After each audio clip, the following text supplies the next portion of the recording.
Hello everyone, welcome back to another supplemental on Thomas & Friends Home Media Reviews. This time we're taking a look at yet another copy of Thomas and the Magic Railroad. For a movie that wasn't as popular or as good as people and the studio wanted it to be, there are a lot of damn copies of this movie out there that we've taken a look at here on Home Media Reviews. The one that you're seeing in front of you is the United States variant from 2000. This is the original print. I found this at a game exchange not too long ago. Actually found two of them. And the second one I had went to someone else. I don't remember who, but I sold it at the Entertainment Extravaganza show. And you can tell it's the original print from the pamphlet and the metallic sheen on the disc. And I don't know if you guys have actually seen the pamphlet of this. It's pretty cool. So like I said, for some reason, Columbia, TriStar, Sony, whoever owns the rights to this movie wants to keep printing it and keeping it out there. I remember not 2 or 3 years ago, there were new prints of Thomas and the Magic Railroad that were out on store shelves. I've got 2 of them from, I think, 2019. One I kept sealed and one I opened. And then, of course, you have the Blu-ray out there from Shout Factory. There are a lot of copies of Magic Railroad. Don't even get me started on the VHS variants. The white clamshell version, the slipcase version, which is rarer than the clamshell version. For some reason, somebody wants Magic Railroad out there for everyone to see. Even though, like I said, this movie was not a box office hit. It wasn't a critical hit. It wasn't a fan hit. This movie is kind of a pariah on the Thomas franchise. However, those were all United States copies that I just mentioned.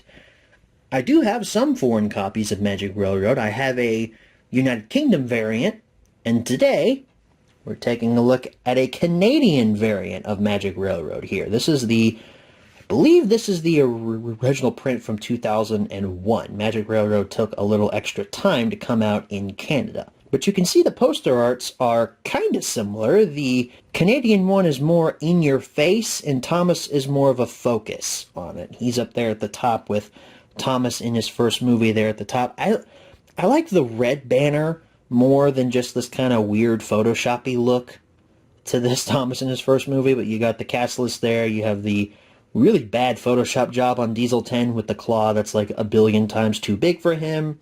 Same thing with Thomas. He just looks too big there. He also looks like he's slightly bending. Do you ever notice that? Maybe that's just me. You still have your main cast down there at the bottom. Peter Fonda, rest in peace. Mara Wilson, she doesn't act anymore. And Alec Baldwin. Inappropriate joke that I could make here, but I'm not going to. The world's favorite train in his first magical movie adventure. See, I don't know why you need that there. And then also Thomas in his first movie at the top. Keep one of the taglines. You don't need both. But Magic Railroad down there at the bottom. And then you have it in French. You have Thomas et la voie ferrière magique. I probably just butchered that. I am so sorry to any of you guys who speak French. I don't know how to speak it. We have Alliance Entertainment up there at the top. They are the company that released this in Canada. You have the film's title in English, a portrait of Thomas taken from the front, and then the film's title in French, as well as a product number. The back features a barcode, a blurb about the movie in English, blurb about the movie in French. You have some screenshots from the film, a promotional shot of Diesel 10 looking like he's going to scrap Thomas, which was used for the cover of Diesel 10 Means Trouble, which, by the way, there may or may not be a read-through of that coming to the channel very, very soon. Keep your eyes out for that. Legalese down there at the bottom.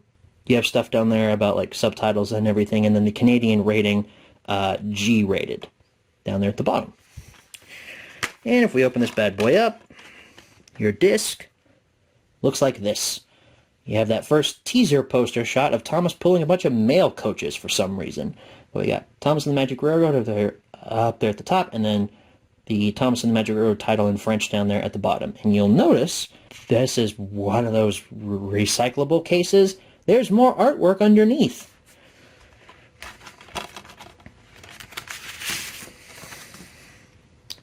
It's pretty much the exact same art, but now in French all over the place instead of English. So we got that, that, that. I remember when I did the unboxing on this, I don't know if I said this earlier, but this came from Dan, who sent me a whole bunch of stuff earlier on this year to cover on Home Media Reviews here. And this was in that package, and everything was in French. And I was like, that's weird. I remember seeing this in English. And then I realized, oh, the artwork is reversible. That makes sense. So Dan, you should feel happy because this is the first item that you sent me that I'm covering here on Thomas and Friends Home Media Reviews. And as I will do in every subsequent video where I cover something that you sent me, I am going to thank you personally because that was a super generous donation to the channel. Donation that I paid you for. Thank you, Dan. Thank you so much. So I don't know if these menus are the same. I know that Canada's releases mirror ours over here in the States for a lot of Blu-ray and DVD releases, at least nowadays they do, but I don't know if that was the case back in 2001. So let's go ahead and move right along to a menu tour for the Canadian version of Thomas and the Magic Railroad. Alright folks, here we are for your menu tour of the Canadian version of Thomas and the Magic Railroad. This menu opens in a really weird way. It starts with a music video of really useful engine. It just has a whole bunch of random clips from the film thrown together in this music video thing. I mean, it's cool, don't get me wrong. I just thought it was a little bit weird. When I first popped this in, I was like, what's going on? Is the movie, like, skipping around or whatever? Because my soundbar was muted. I didn't know that it was the really useful engine song. But we settle here on this menu. It's the shot of the tunnel from the start of the movie where Thomas puffs out, and that behind-the-scenes shot of Diesel Tent and Thomas. I actually had to pause the menu file here because the menu itself only stays on the screen for about 30 seconds before it refreshes. So we're going to go ahead and take a look at this here. We have play movie, scene index, and language selection. Take a look at the scene index first. Ooh, fun little transition there. Alright, so we have, here's our menu for the scene index.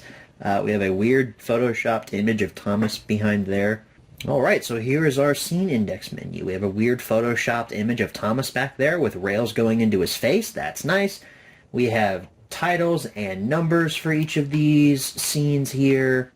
We have Sodor, Shining Time, Muffle Mountain, Topham Hat, Lily, Mr. Conductor, all that good stuff. And we have a little option down here at the bottom to go directly to the end scenes. So we have 24 scenes in total, because that's the final scene of the movie. No scene for the credits specifically. For a movie that's an hour and what, like 20 minutes long, 24 scenes is pretty good. I like that. Heading back to the main menu, we got this video file that plays in the background there, and then it switches over to that behind the scenes image. Language selection. Another fun transition there. We have English subtitles. That's it for subtitles. With a little video file of Mr. Conductor playing over there. That's fun. And for languages, we have English and French. That's it. So as far as bonus content goes, there is none on this disc. I do kind of want to see how this movie looks. The video file at the beginning actually didn't look too bad. I mean, it didn't look like, you know, the Shout Factory Blu-ray copy or anything like that. That looks absolutely pristine. But this video file actually didn't look too bad. So I'm going to see how this movie looks. Okay, so I've skipped ahead here in the film to the scene where the engines are talking. And I gotta say, for DVD, this doesn't look too bad, actually. I'm surprised. The film grain is intact. You can tell this was shot on actual film. It looks really good. The colors are very vibrant. Not as vibrant as on Blu-ray or anything, but Magic Railroad as a film has never looked too bad on this format, to be honest with you. I mean, it looks worse on VHS, obviously, but on DVD, it doesn't look too bad. Even the American release doesn't look too bad either, but I'd say, actually, the Canadian DVD actually looks pretty decent. It might even look better than the American one. Thomas and the Magic Railroad, purely based on looks, has never looked that bad on any format. Even VHS. I have one VHS copy from my childhood that looks like it's been worn to shit, but the other one that I have doesn't look too bad. This one, this one from Canada, probably the best DVD version of this movie that I own, except for the fact it doesn't come with any bonus content. Although, wait, there's a DVD in that Shout Factory set, so no, this is the second best one. At least this one's in the proper aspect ratio, though. The Shout Factory one is cropped to fit widescreen, which, not really a huge fan of that. So I'd say if you don't want to spend the money to pick up the Shout Factory Blu-ray, and you can find the Canadian one for cheap, pick up this one, because it's probably the best version of Magic Railroad on this format that you can get. So that wraps up your menu tour and your supplemental. Thank you all so very much for watching. I will see you all in the next one. Good night, everybody.